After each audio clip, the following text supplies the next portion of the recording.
नमस्कार दोस्तों, फिर से एक नए वीडियो में आप लोगों का स्वागत है। दोस्तों, मैं विनीत स्कैटी आचार्य आप लोगों का वेलकम करते हैं और आज हम आप लोगों को बताएंगे कि जियो इमरजेंसी डाटा लोन कैसे लें। इसके बारे में हमने पूरा प्रोसेस वीडियो में बनाया है। पहले भी वीडियो मैंने अपलोड किया है जिसको हमने डिस्क्रिप्शन में लिंक उसका दे देंगे और आई बटन में भी उसका लिंक हम दे देंगे। वीडियो के लास्ट में भी हम आपको एक वीडियो अटैच कर देंगे जिसमें जियो इमरजेंसी डाटा लोन कैसे लिया जाता है, इसका पूरा प्रोसेस बताएंगे। अब हम आज बात करेंगे कि जियो इमरजेंसी डाटा लोन को अगर हम नहीं चुकाते हैं तो हमारे नंबर पे क्या बैड इफेक्ट आएगा, क्या हमारा नंबर बंद हो जाएगा या पोर्ट होने में उसे कोई समस्या होगी। बहुत सारे आप लोगों को कमेंट्स आए और कमेंट्स में हमने ये देखा कि आप लोगों को ये कन्फ्यूज़न है कि क्या हमारा जियो नंबर पोर्ट नहीं हो पाएगा, इमरजेंसी डाटा लोन को अगर हम नहीं चुकाते हैं तो क्या हमारा जियो नंबर पोर्ट नहीं होगा, और अगर पोर्ट भी होगा तो क्या हमें कोई प्रॉब्लम फेस करनी होगी। ऐसे ही टेक वीडियो, नॉलेजफुल वीडियो आप लोगों के लिए मैं हमेशा लाता रहता हूं। तो दोस्तों, वीडियो शुरू करते हैं।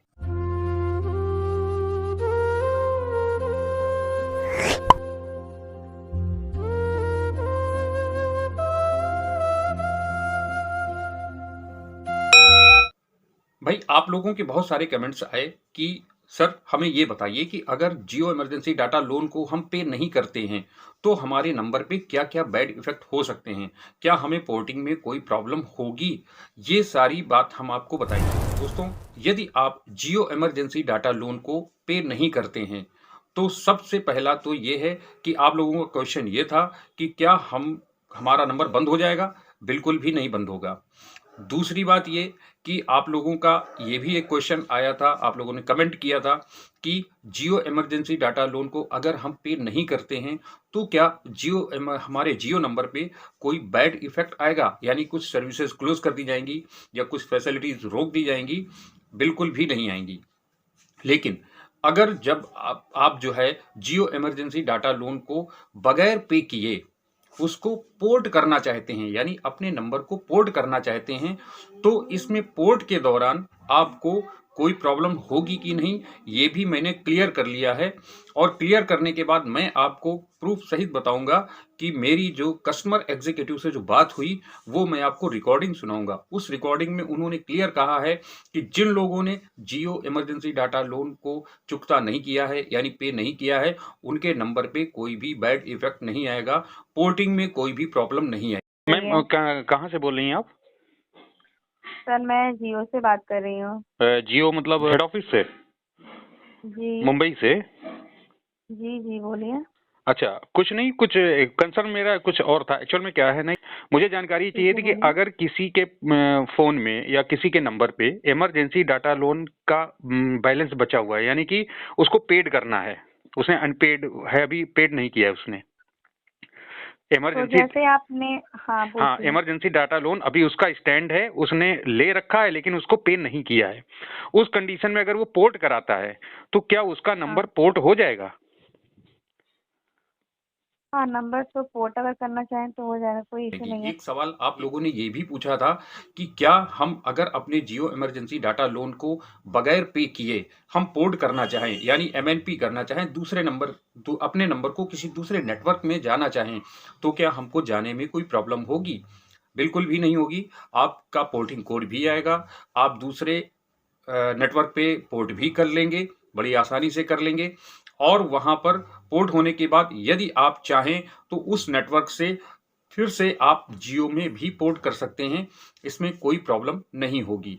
लेकिन इसमें एक खास बात तो ये है कि आप सोचिए, आपने ये पूछा कि अगर हमारा जियो इमरजेंसी डाटा लोन हमारा स्टैंड है, यानी कि हमारे अगर दो जियो इमरजेंसी डाटा लोन जो स्टैंड है, जो कि पहले 11 रुपए के थे, रेट बढ़ने के बाद अब 15 रुपए के हो गए हैं, यानी कि 30 रुपए की लायबिलिटी आपके ऊपर है, जियो आपसे लेगा।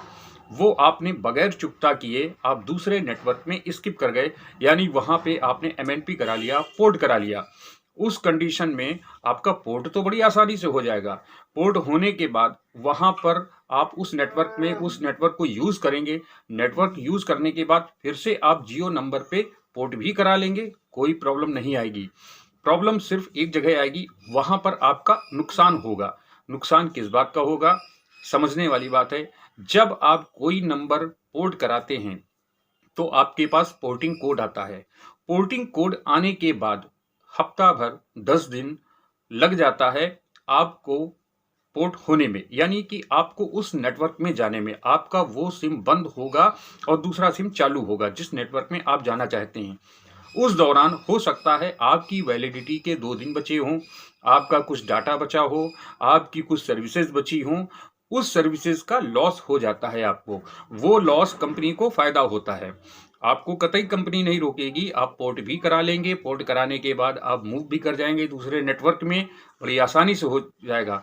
लेकिन कभी-कभी 3 दिन का नुकसान होगा, कभी-कभी 0 दिन का भी नुकसान होगा, तो कभी-कभी 5 दिन का भी नुकसान हो सकता है। ये सब बातें हैं।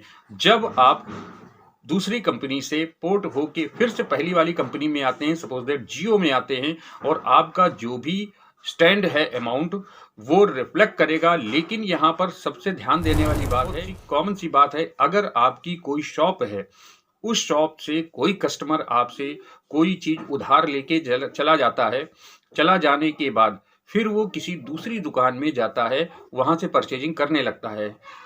वहाँ से परचेजिंग करने के बाद फिर वहाँ से आपकी दुकान में फिर आता है। आप क्या उसे सामान नहीं देंगे, या जो भी चीज़ वो खरीदना चाहेगा आप नहीं देंगे? आप ज़रूर देंगे, क्योंकि आप कस्टमर को खराब नहीं करना चाहते। हाँ, वो बात अलग है कि जो फैसिलिटीज़ आप पहले उस कस्टमर को लिबर्टी देते थे, अब आप उसको नहीं देंगे। लेकिन उसको सामान देंगे, अपना कस्टमर बनाएँगे। सेम प्रोसेस जियो के साथ भी है। जियो भी अपने ग्राहकों को जाने के बाद अगर ग्राहक पुनः आता है और उसका स्टैंड है अमाउंट, तो ऐसा नहीं है कि वो दोबारा पोर्ट करा के जियो में नहीं आ सकता, आएगा। लेकिन ज़रूर कुछ न कुछ फैसिलिटीज़ आपकी नहीं मिलेंगी। हो सकता है पुराने कस्टमर को जो मिल रही हों, वो फैसिलिटीज़ आपको ना मिलें, कुछ ऑफ़र्स आपको ना मिलें। ये नुकसान ज़रूर ग्राहकों को हो जाता है। उम्मीद करता हूँ आप लोगों को हमारे द्वारा दी गई सारी जानकारी एकदम क्लियर हो गई होगी। जिन टॉपिक्स में हमने बताया कि जियो इमरजेंसी डाटा लोन लिया कैसे जाता है, पूरा डिटेल वीडियो मैंने पहले भी बनाया है, डिस्क्रिप्शन में उसका लिंक भी है और आई बटन में मैंने दे भी रखा है।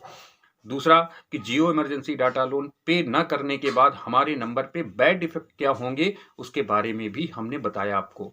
तीसरा कि अगर जियो इमरजेंसी डाटा लोन बगैर पे किए हम पोर्ट भी कराना चाहें, तो क्या हमारा नंबर पोर्ट होगा कि नहीं, ये भी हमने आपको बिल्कुल क्लियर बता दिया। और कस्टमर एग्जीक्यूटिव से बात के जो कुछ पॉइंट्स हैं वो भी मैंने आपको सुना दिए। उम्मीद करता हूँ आप लोगों ने पूरा वीडियो अच्छी तरीके से समझा होगा और आपके सारे भी कन्फ्यूज़न क्लियर हो चुके होंगे। तो अगर आपको पोर्ट करने में या जियो इमरजेंसी डाटा लोन को या पे करने में किसी न किसी प्रकार की प्रॉब्लम हो रही होगी, या अगर हो रही हो तो आप कमेंट में ज़रूर बताइएगा।